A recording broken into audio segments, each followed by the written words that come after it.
Welcome to BookHuddle. I'm your host, Karen Reader with Readgab. Today, our guest is Kaela Rivera, and I'm just excited to have her here. I met her at StoryCon, and I was watching her present at this conference for teens, and I was just like, she's fun. She is so fun. I'm gonna go buy her book right now. And I did, and I had her sign it, and then I actually went and listened to the audio, and it's fantastic audio.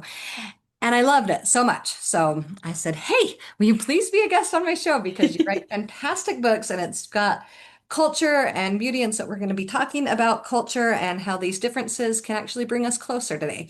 But first, I want to give Kaela, can you just take a second and introduce yourself? Tell us a little bit about you that's in addition to being an author. Yeah, so hi everybody, I'm Kaela Rivera and I have written the Cece Rios trilogy. I'm so excited that all of them are together now. It's like my tres hermanas, they're sitting on my shelf and I'm like, the family's all together, It you looks know? so pretty together, right? Yeah, it makes me so happy. And I am also the author of Lego Dreams, one of the novels with Lego, and one of the Step into Reading adaptation with Lego as well. That's available in the US. It's cute. It is. And I had such a good time working with Lego. That was a dream I didn't even have on my bucket list because I never would have supposed, never would I have had the Right? audacity. Yeah, yeah. Uh, so did they approach you then to do They this? did. Oh, That was fun. the crazy part because I was like, I just got a random email in in my inbox one day that was like, "Hi, we're Lego. We would like you to write a book with us. Let me know if you're interested." And I was like, "Scammers, get Right, more right. creative." You think I would think that Lego would talk to me? But I Right. like researched them and I found the people and was like, "Oh, Are you? maybe worth responding to at this Right. point." And it was real. The whole thing was real, and I was That's completely awesome. shocked. And only after I signed the contract did I ask them why they even knew me. I was like, how me though? And they were like, "Oh, you mean you didn't audition Oh, for us?" really? And I was like, "No." And so neither of us know why they Really? picked The me. fates just landed you together. Yeah, I was like, "You know what? I'm not gonna question that. Thank you." Beautiful. Yeah, Right. so I So, also Mhm. what else about you? What do you have pets? What do you love to do? I don't have pets anymore, but when I was a kid, I had birds and I loved them. I had this cute Fun. little cockatiel named Freckles, and he would always try to take off my glasses.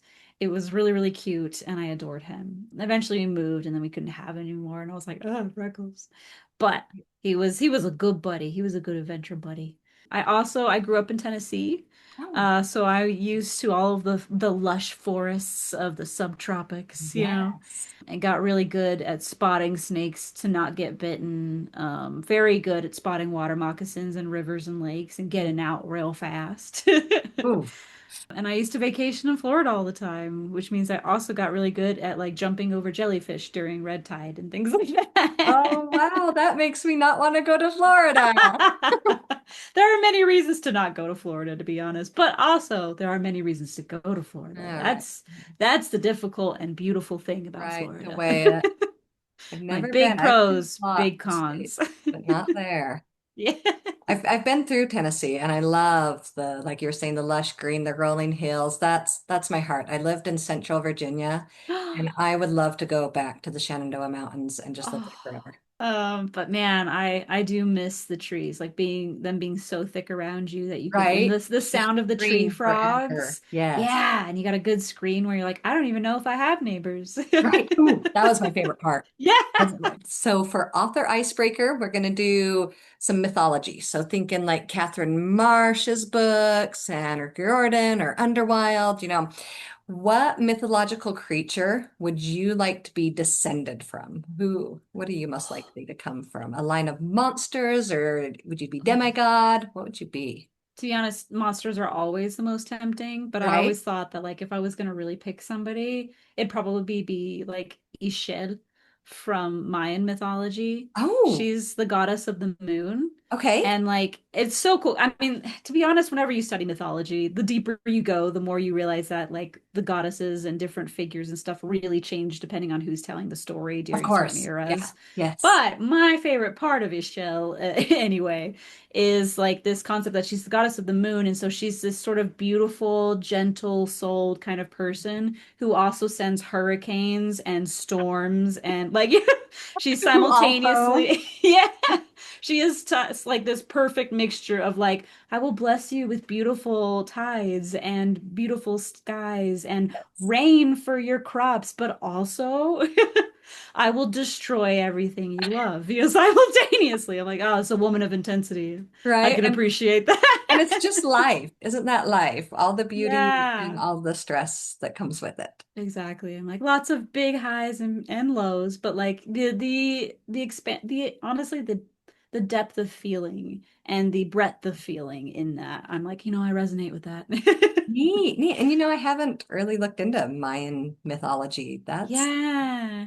rabbit hole It's I need to go it's down soon. very fun. I like to use Mayan and Aztec mythology in Cece Rios, the That's, trilogy. yes, we're definitely need to Yeah. talk about that. Yes, because I Ishel is want to hear. not, for the record, Ishel is not in there, but that's Okay, I not was going to say, well, because I certainly haven't met her yet. Yeah, And I've exactly. only completely finished book one, but I'm on book two. Yeah. All right, well, then tell us about Cece Rios. What is the story about? Well, the first one is about a 12-year-old girl who has to become a bruja or a witch in order to rescue her older sister who gets kidnapped by El Sombreron, the bride stealer. So in Cece's world, there's like all these shape-shifting criaturas. There's like dark criaturas, which are like ghouls and ghosts and sort of haunting monstrous figures. And then there are animal criaturas that are like, I'm a coyote sometimes, and also sometimes I'm a person. Right, just because. Yes, yeah, whenever I feel like Right. it. Shapeshift. And they all have souls on the outside of their bodies. So it Uh, starts on the outside always. yeah, I yeah, was that's trying to remember always, that if that is something that's an integral part or if somehow it comes out when the brew has yeah. magic. Good Okay. question. Like everybody has souls in this world, like as a tangible thing, but Hmm. humans are always on the inside and Hmm. criaturas are always on the outside. Okay. And the criaturas A few are months. simultaneously very powerful, right? But they're Yes. also more vulnerable because their souls are subject to thievery in Yes. being an object that is accessible. Right. And so Cece has to go on this journey to try and get her sister back by competing in the Bruja fights, where she could go to Devil's Alley, where the criaturas live. It's their world Right. underground. And so she's like, Brujas go into Devil's Alley, so if I sneak in, I might be able to get my sister back. During this process, she ends up making friends with the criaturas instead and persuading them to fight with her. She's like, I won't control your soul. Could you please help me? And they decide to bit by bit, some of them for different reasons, all of Right. them. But my favorite part, possibly, I mean, I like all of it. I'm Right. biased, but one of my favorite parts of Cece's story is just that she wins because she is kind and Yes. thoughtful and like conscientious about consent and respect and things like that. And I really liked how having souls on the outside of the body but really lent to the discussion of like how do we treat each other. Right. So yeah, I Yeah. guess And that's she really what it's was about. in a community that both sides of the Yeah. community were not treating each other nice with Yes, this yes. group of differences and that there were various reasons that these different groups disagreed and didn't understand each other, but there was Mhm. not kindness coming from either side. Right. And they like everybody has a reason to be mistrustful and to really even to be like antagonistic, hostile, Right. like these different things in this world. So everyone, it's a little bit understandable why everyone's afraid of everybody. Right. And that's probably one of the big themes is also how much the fear is driving people to be hateful to one another. Right. And how people don't even trust Cece and belittle Cece because she's a more trusting individual. And it seems like weakness and inviting weakness Yes. in So naive to, what people yeah, are culturally, exactly. right? Yeah, yeah, exactly. But it's actually through Cece's ability to not even in naivete, maybe at first, but as she Right. goes through to realize the depth of vulnerability she's at by inviting in and trying to ally with people and find another way to Right. save her sister besides hurting criaturas. like through that process, fully understanding that this is a frightening thing and do it anyway. Finding what the real essence of courage is to say, I am afraid, but I will not step down from these values of treating people like people. Yes. Yes. Yeah. I've been talking actually a lot to my kids because we went on this adventure in Europe and we had a lot of opportunities to do things that they were uncomfortable with. And I would say, it's up to you, but it's okay to do something and still be afraid. Hmm. That doesn't mean you're not brave just because you're afraid. In fact, it Being means you are brave, Yes, it's right? doing it even though you're afraid. That's bravery right there. Right. And so it was neat to kind of see my 5-year-old be like, no, brave means not afraid, and have this conversation and just see her kind of come around to it because like it just we want opposites. We want something Hmm. tangible and opposite, and then to be able to see that it doesn't have to be like that. Yeah, and to realize like I think we have a lot of human instincts that are good, don't get me Right. wrong, they keep us alive. Human instincts that make sure we survive. And Yes. anything that makes us uncomfortable then is like a warning signal to us and we're like shut down everything, close Yes. down the vulnerability, etc. Put the walls up quickly. Yeah. But that it takes so much bravery to open those back up in order to grow, and which Right. is also necessary for human life to Yeah. see what we can become and to better ourselves and better the world from those experiences and how we develop from them, how we understand from them. And so like both very understandable. I'm like Right. I remember being 5-year-old that was like, nah. I'm not doing that. Like, go Yeah. apologize. I'm like, no, I'm not gonna apologize. She was just mean to me. But then Right. watching apologizing to somebody take down their walls and realize we were both walls up and that's why we were in a fight to begin with. Yeah, yeah. The communication's so big, stepping forward regardless of fear. Actually, we just went to this jump park that we haven't been out for like 2 years. And when she was Uh-huh. 3, she would go down this huge slide, like the size of those fairs, where they have Oh, those whoa. giant slides and it just makes me motion sick to stand at the top. Yeah. And when she was 3, she would just take that rug up and go down and did it like 50 times. And we got there and she was like, I will not go on that slide. And I said, that's fine. But just so you know, you'd used to 2 years ago. And right at the end, of course, when we have few minutes left, she went on it like 10 times. She was like over and over and over again. So it's interesting when we will say, all of a sudden we're afraid of Mhm. something that didn't used to be. And Hmm. society, like, she sees a reason to be afraid because she's learned that up high is scary. Yeah, and learned more and sometimes that is what makes us more afraid is we've learned more what the Yeah. consequences of something could be, you know? Right.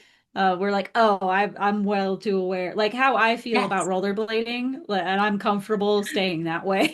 Right. I'm like, Right. listen, I hit my head once and got a concussion and had to relearn how to walk. It took 8 months to Oh my gosh. recover, Oh my and God. that was not rollerblading for the record. And That was just I so, slipped on ice. therefore, don't rollerblade either. Don't put yourself in Exactly. I'm any like, but high this is risk. why I am not rollerblading because I know how quickly I can slip and hit my head. That's all it Yeah. takes. And rollerblading just feels like inviting unnecessary opportunity. Right? Well, and that does. It feels like the book that these two different groups, they're like, no, because if I encounter this group and I don't do it in a way where I am in charge and I'm the one dominating, if Hmm. there's no other way because bad history shows Yes. that that group is bad and they will not be okay. And so there's no room for kindness, kind of like you were saying with Cece, because we've Hmm. seen what happens before with rollerblading, danger, bad. Yeah. So- 8 months of suffering, you know what I mean? right. So, Yeah. so what inspired you to create CC and to go culture? It's your Mexican heritage, yes? Mm-hmm. Yeah. So actually, Cece's interesting because I had the idea about souls on the outside of your body, like on a necklace for a long time. I wrote several different starts of books, at least three with this idea. And I wanted them to be contemporary fantasy because I had like a few set things I wanted to do. And it just wasn't working. No, like no matter what I did, I was like, nah, this ain't it. This ain't it, Right. Chief, And so I was like, okay, I don't know what's wrong. So I just shelved it for a while.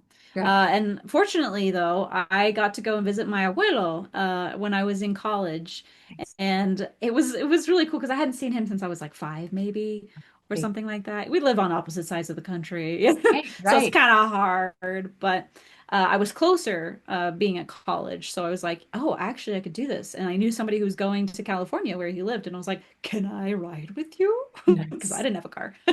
Yeah, And I was finally able to go and meet my abuelo as an adult.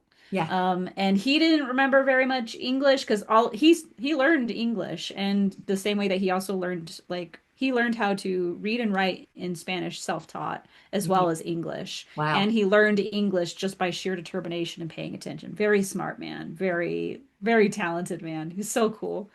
But all of his family speaks Spanish, and he's retired, and so there wasn't like a reason to keep Yes. speaking English. But I only knew a pathetic amount of Spanish because my dad didn't teach me. Right. And so I went show up like, "Hi, abuelo," and he's like, "Hola, mija," and I'm like, and we both stare at each other. That was awkward beat, and I was like, "Oh crap, we don't No. know how to talk to each other." And so then we had to learn how to Spanglish. So I learned a lot of my Spanish from literally just the time I stayed with him there. Nice. And he started to pick back up some of his old English. Nice. And it was enough that we could meet each other halfway enough that we understood what we were saying.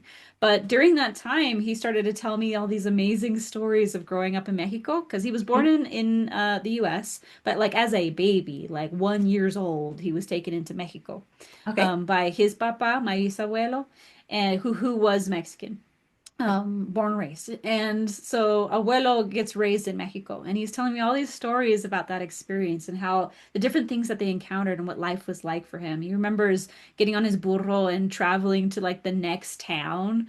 All day. Like it took him all Right. day. And by the time he got back, it was like dark. And he was like 10. Oh, And it was to pick up the mail for my bisabuela. You wow. know? Wow. Yeah. Can you? Yeah. I have a hard time getting my kids to go out and get the mail at the end of the driveway. Right. I know. I was like, dang. Go get on your donkey. I was like, but also, like, what does that say about how much my bisabuela loved her family? Like, how they still Right. kept in contact. I was like, dang, that's awesome. That's That's neat. really determined. I don't even text people back sometimes. Right. Right. I was like, I'm gonna have to remember that. Bisabuela's love and determination. Neat. But like different things about like the goats that he herded and how like when they made their adobe house and his experiences going to the next like rancheros and meeting a curandera and a bruja and like La Llorona and like different spooky creatures out in the desert. And I'm like, oh, listening to all this, scribbling it down madly because Yes. it's just so cool. I want to make Yeah. sure I hang on to that forever. And then he, I get to go home. I finally say goodbye to him, and I was like, because I love him. Yes. Yes. But I head out, and then I remember it was like my next break in college. I don't remember even when it was. Maybe it was maybe even right after graduation. I don't remember. Okay. It's hazy now, but Okay. the I remember sitting down and I was thinking about Abuelo's stories and I was researching and I'd been researching since I'd been on that trip and I was like, Hmm. man, that was awesome. I want to find out more about those like mythology that I didn't have much access to growing up. Like here and there, Yeah. sure. Like I knew what La Llorona was and things like that, but not to the extent and especially not the breadth that he was giving me. Right. So I wouldn't What do and you like say? this Yoronda? Like crying?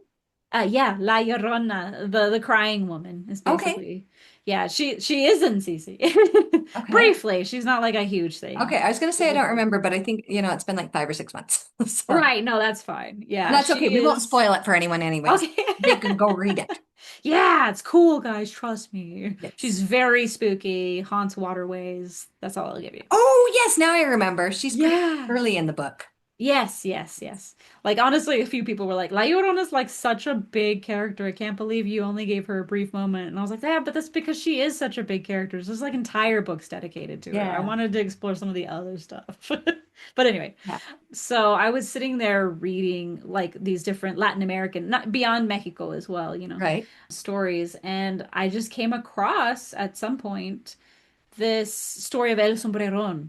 And I was like, dude, that guy's messed up. He steals women. Like he's like a siren, but he steals women out of their houses and then like runs away and braids their hair. What a creep.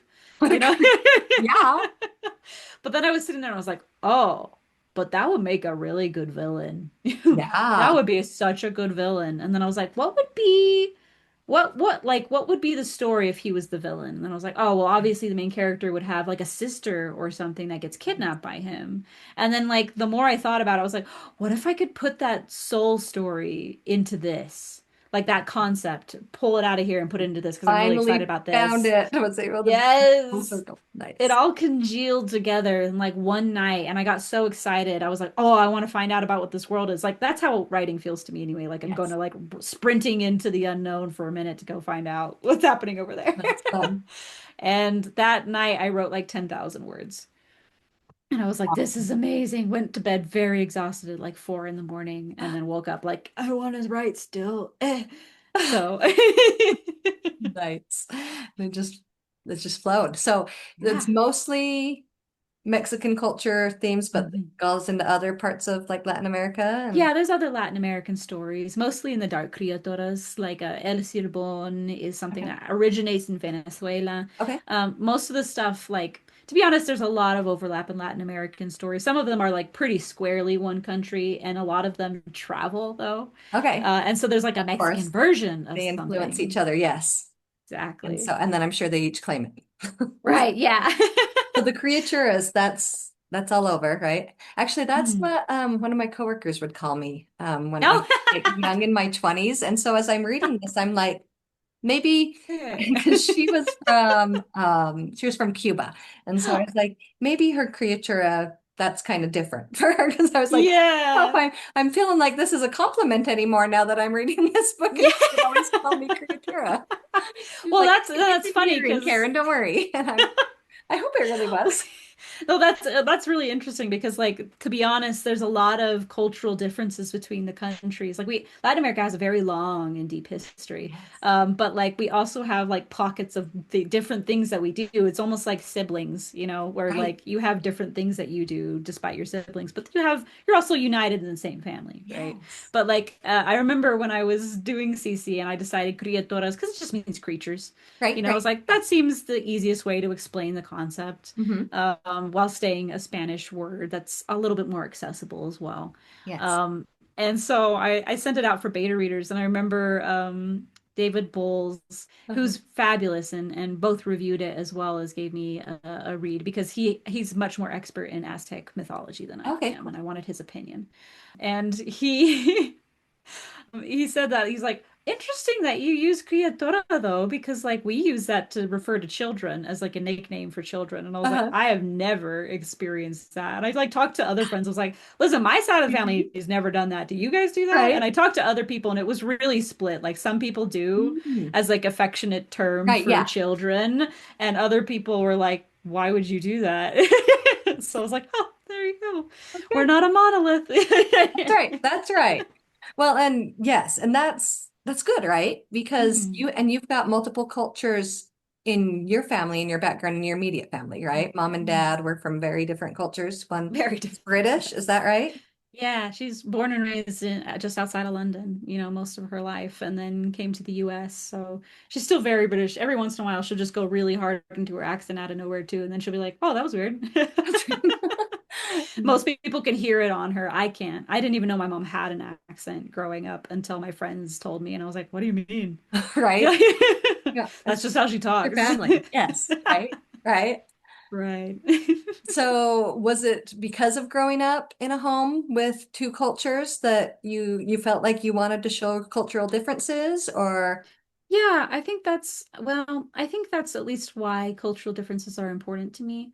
Because when you grow up a halfy, like and that's what I like to call it, other people can call it other things, but I call it halfy. okay, When you grow up a halfy, there is a period of time, I think, for all of us, and I can't speak for all of us, but I of think course. most of us go through this sort of period of time where you start to not understand how to be what you are Right. because there isn't anyone like you, where you're Right. like, I'm not British and I'm not Mexican and I'm unusual to a lot of Americans because of my combo of cultural traditions as Right. well.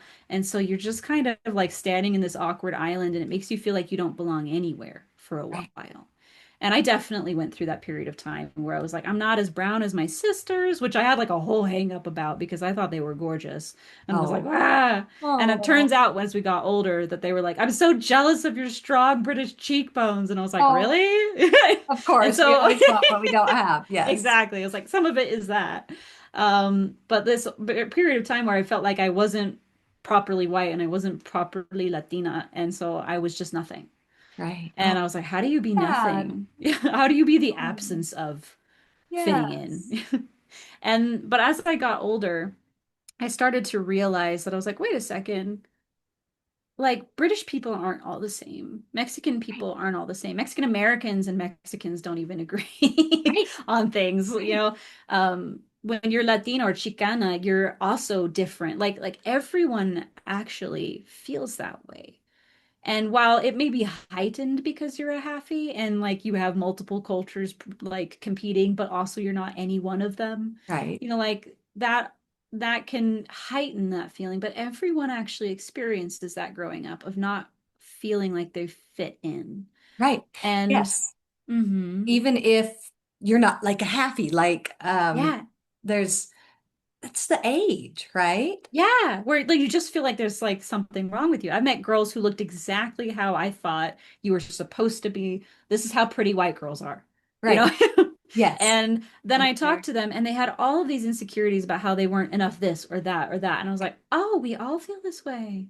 And through that experience, I started to realize, oh, no, well then I get to decide then how I'm going to feel about this. And what I'm going to choose instead is that I get to be part of all of my background. I get to be part Yay. of my British family, my Mexican family. I get to be Mexican American. I get to be Latina. I'm going to be all of those things because I am all of those things. And those Yes. things are defined by me. I'm not defined by them.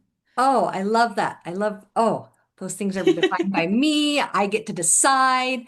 Like that, isn't that what we hope for kids reading these Yeah. books that they are feeling this? Because Yes. yes, I totally see that in Yeah. Cece and feeling like Mhm. torn, right? Yeah. She feels like she's Competing. supposed to behave a certain way, but something's wrong with her Mhm. because of, yeah, this encounter and what is wrong with her? Right. Like she thinks it's Yes. a curse, right? Like, and Yes. that maybe that's what that felt like. I don't know. Am I putting words No, in your you're mouth? But that's what totally it felt right. like being a happy, like it just felt almost like a curse, like Cece was feeling. Like I've been Yes. cursed. Yes, I totally agree. Because, like, I remember there was a moment where I sort of realized that I had ended up in there without even doing it on purpose. And I was like, Oh, oh, CC is that feeling of not belonging, even when you do belong. Like, because people think you either don't fit or some part of you isn't fitting, yeah, Like that, like the fact that she has a water soul in a nation, in a like an entire town of people who have fiery higher. souls. And she's Yeah. like, oh. Right. And that feeling, and I was like, this, I think that is something that a lot of Chicanas, Mexican American, hyphenated Americans, but also everybody ends up feeling like in Yes. their life. And so I wanted to show how it's about finding, you pick those, you finding the good things in you and watering that, like letting it thrive and growing in that. Because once you can do that, we actually all transcend some of these lesser labels that we put on ourselves and instead of it dividing each other, we unite sharing those things about us, where I'm like, Yes. hi, I'm Latina. And my friend's like, oh, hey, I'm from Hong Kong. And then we both find out we have really interesting overlap in cooking styles. And we're like, oh, hey, Cool. you use cilantro a lot too, me too. And then we learn each other's traditions and we become more people to each other by exploring and sharing those traditions to come together rather than saying, you're different than me. We Right. don't fit together, you Right. know? Why do we need to keep this group here and this group here? And I think it can be so much that it can be society. Like because very Mm, much for Cece, people mm-hmm, were telling her mm-hmm. that Yes. she did not fit. But Yes. sometimes, so it can be a combination of those things. It might be society putting that on us, and sometimes it's us putting that on Mm-hmm. us. So, like Yeah. you said, it's nope, it's you. You get to choose whether Yeah. it's society or self-imposed. Start making the choice, and don't listen to society. Don't listen to anything The that, dark voice in your head that yes, right? that's scared. Yeah. Yeah, I completely agree. Because Yes. I've definitely experienced and seen both where, and sometimes a combination where there's like maybe a mild society like is against you, but like most people can be convinced, but the fact that they've been against you a little bit creates pain that Yeah. then creates more self-imposed restrictions than you might have had anyway, Mm. and that you, if you could come out of that, it would help change the tides. And it's all a difficult journey, but it's also therefore something we all have in common. Yes. And yeah, I've always loved different culture. Like I remember even being a senior in high school and we went to a Greek Orthodox, like we just would open up, in this newspaper. It would just say things that were going on. And I was like, well, if they put it in the newspaper, let's go. Like me and my friend went to this Greek Orthodox church's celebration and we're like, can we come Oh, in? And they were like, yeah, come in. you're like, And woo. and when I was in California, like my son went to Spanish immersion school. And so, he was one of a Oh. very small number of little blondie kids, but we got to be such a part of the culture. And I loved, like I did, I was able to, they love to let me come. We Hmm. don't need to be like, no, you're doing that. And just I'm Yeah. sure there is some degree of, is it okay for me to come to your Yeah, you're like, party? please Like, don't break into yes, my house when we're having Christmas dinner. right, Yeah, I don't know right. you. There's some degree of doing it right, but to experience each other's cultures in a welcoming way, it does. It brings us Yeah. closer together. I love it Mhm. so much. Increases respect because we also have the opportunity then to see. This is an interesting concept about empathy. I think most people think empathy is like, oh, I'm feeling what you're going through, right? Right. And that is true.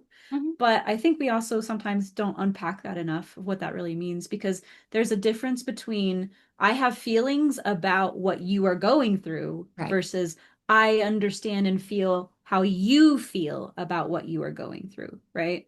And when you can get to that point, even if you don't agree or you don't share the same Right. feeling or haven't had the same experience, you're like, oh, I understand why you feel that way. You Right. can offer people respect. And that respect can really build wonderful bridges in life. It's amazing. And you'd be like, you know what? I disagree with you on that, but I love where you're coming from. And Yes. I You can totally have compassion understand. for somebody and not Yeah. agree with them. Yeah. We can get along. We can be friends. Yeah. And I love that. And you telling that story too reminds me, there's adorable, like your son in Spanish Loves to immersion. be. Yes. Yes, that reminds me of I went on this school this like to do school three different school visits Uh-huh. in a town in Colorado, right? And I adored it. Like I love school visits. I love hanging out with kids and being like, rating's awesome, and then ooh, Right. And these kids came for a book signing afterwards because Right. not doing it in the schools, but I'm like, hey, if you want to come and see me, I will be signing books at Okay. the store. And they came, and they were so adorable. There was this little redheaded boy, like adorable, pale, freckled, redheaded boy, and he was so excited to tell me about Cece. And that Yay. was the funniest part because he's like, "No, no, let me tell you what happened." And I'm like, "Okay." And I he met tell her. and he proceeds to tell me my story as well as like mimicking the exact fighting moves that happen in the Oh, cute. climax. And he's like, and then they're like, psh, and then I hit bam, and I'm like, oh, and I was in love with it. I was like, this is Oh, amazing. I like his mom was like, she wrote it, honey. And I was like, no, no, let him no, go. I want to hear this. Let him talk. I'm loving this. If Oh, anything, I wish I had recorded him so that I could rewatch it because it was amazing. yes. But like how excited he was. And to him, it didn't matter that Cece's like the main character of Cece is a Latina, you Right. know? It was an amazing, awesome story about people Yeah. doing things because they love each other and facing incredible difficulty And that's what and you could overcoming relate it. with. Yeah. Yeah. And I was like, That's cool. look at this child weeping. Weeping. They're amazing. I wrote this and he felt that way because of what I wrote. Yeah, like that was amazing to see But how we were able to share excitement about determination and love and fighting against hard odds and difficulties and how we could bond over that. Like me and this 12-year-old child I've never met before, But we're both yeah. like, yeah, I love fighting moves and stopping people who are hurting people. Yeah, Power. Yeah. Yeah, Ah, we both love that, and that was awesome. A really good connection point. very cool. Very cool. So what about you on the other side? What's one of the books for you that just as a reader by another author that resonated for you? Oh, okay. Well, I mean, there was honestly a lot. Of course, Yes. I was definitely the Harry Potter child. It was like peak as I was growing up. And I even managed to read ahead. So like the last three movies, I actually, four, three, four movies. The last four movies, I hadn't watched the movie before I watched the book. So then, of course, I was the insufferable person who was like, "That's not how they did it in the book." Right. And then my parents Yes. were like, "Shush." Everything's fine. But so I think that had a powerful impact on me, particularly in a love of fantasy, as well as Yes. other stories, Secret of Moonacre and some Princess Academy. I really loved. Yeah, Yay. Yes, I loved love Princess Princess Academy growing up. Academy. A story where it's like education is power. I was like, Yes. yeah, Yes, love it that, and is. can have societal positive impacts. It's like, oh, amazing. I think probably the biggest impact I've had by any author in particular was Marcus Zusak. I read The Book Thief when Oh, I was in high school. oh, love it. Isn't it amazing? Yeah. And the way he writes was so impactful. I was like, this is the way I think, and there's someone who Yes. writes that way. And Right. suddenly I felt like seen. And so I like read through that, and then I read I Am the Messenger, which I loved possibly even more, Oh, honestly. I yeah, love I Am I've the never read Messenger. anything else by him. Yeah, there's a lot of swears in I Am the Messenger, but I mean, he's Australian. Okay, okay.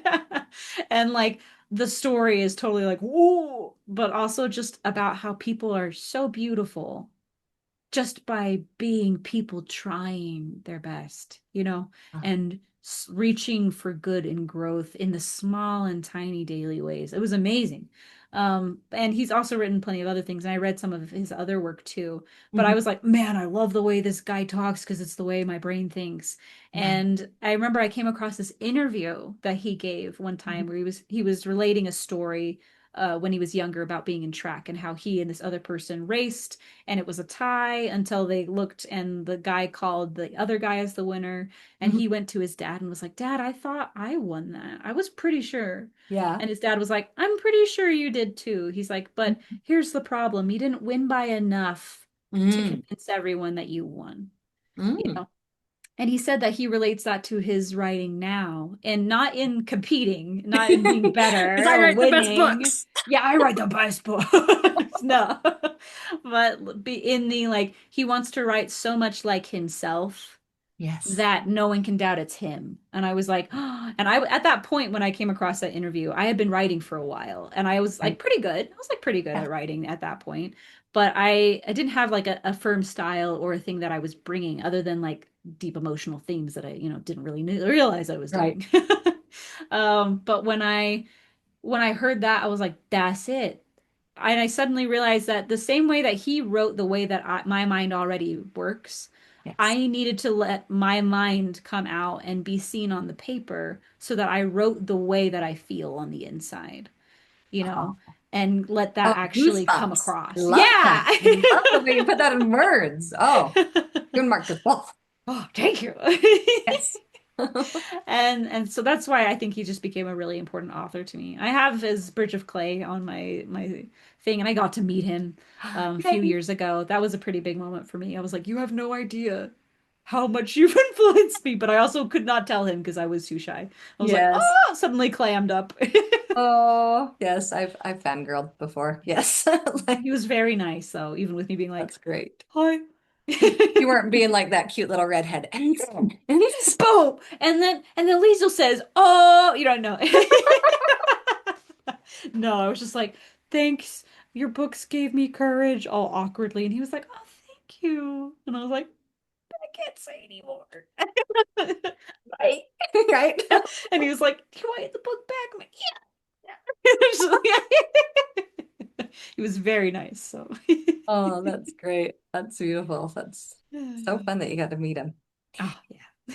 Well, I really like I felt that way. I love your energy, Kayla. I was so excited that it came across in the book, like just what Oh. you were saying, because sometimes there are some authors that write incredible books and then you hear them present and you're like, you're a better author than presenter. So, I didn't know for sure that it was going to be a great book, but I was like, she's fun. I like her. I love her energy. I'm going to read her book. And it did. And so I love that Oh, what you were just saying is that you wanted what you thought and felt to come into the writing. And I feel oh, I loved the just your personality that I was like, I'm gonna read her book. And then I was like, hey, that personality's in there. thank you. Well, Oh, I'm so glad to hear that. That's comforting. I'm not like, doing a bad advertisement and when I'm no, presenting. no, it's wonderful. It's It's great. accurate. Well, Before we go, can I tell you a little yes. bit about my next project? Yes. Oh my gosh. Yay. Okay, that's Hear fine. it. Because I'm in revisions right now, so it's like top of mind. Ooh, ooh, fun. So I just have a new book called The Hungry Forest coming out from Bloomsbury next year, summer A middle grade? 2026. Yes, middle Yay. grade horror, actually. This Ooh. one. I'm excited about it. And it's about two brothers who have recently lost their dad, and then they hear his voice calling to them from the local like urban legend haunted forest that they Ooh. know no one's supposed to go in because everyone who goes in goes missing. But then they hear their dad and they can't help themselves and they How go could you not? inside. Exactly. And they go inside and of course get trapped inside and with all of these creepy masked monsters. Right. And they have to escape together before the sun rises or they'll be turned into trees and stuck there forever. Ah, Dun dun dun. terrible. Turned into a tree. Yes, I think that was in one of the haunted states of America that like the kid turns into a cactus. Yeah, so That's that's familiar to me. Oh man, I love that you're in a horror. I never starting around age 18, The Ring uh-huh. ruined me. Do you know that Oh one? yeah. Just ruined me for scary movies. I used to like be able to watch scary movies and then I was like, never again. And then like I wouldn't do books that were scary.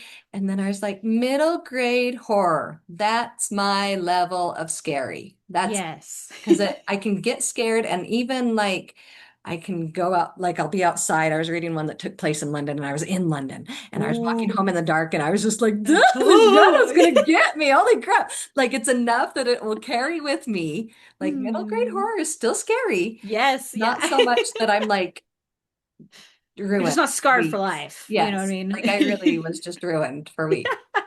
I So completely understand because I came downstairs one time to my older sister watching The Grudge, and I was like, uh-huh. never, never again. That was enough. I only saw like a minute, and I was like, no. Wow.